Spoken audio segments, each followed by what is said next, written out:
মশাই তোমাকে অত্যন্ত ভালোবাসে। সত্যি বলছো? আর আমি তার চেয়েও বেশি।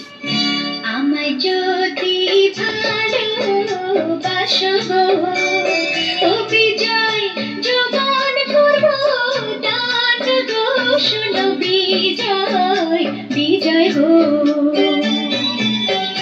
তোমায় যদি ভালোবাসি গো ও তাজের লোকে মন্দ বলবে গো শোনো তাজের গো। লোকের মন্দ পুষ্প চন্দন গো ও বিজয় চলো আমার বাড়ি গো শোনো বিজয় বিজয় গো। চলো বিজয়, আজ তোমাকে আমার সঙ্গে আমাদের বাড়ি যেতেই হবে। না তাজে, দিদি শুনে রাগ করবে। আজ তোমার কোনো অজুহাতে আমি শুনবো না, চলো তো। শোনো তাদের গো মুন্না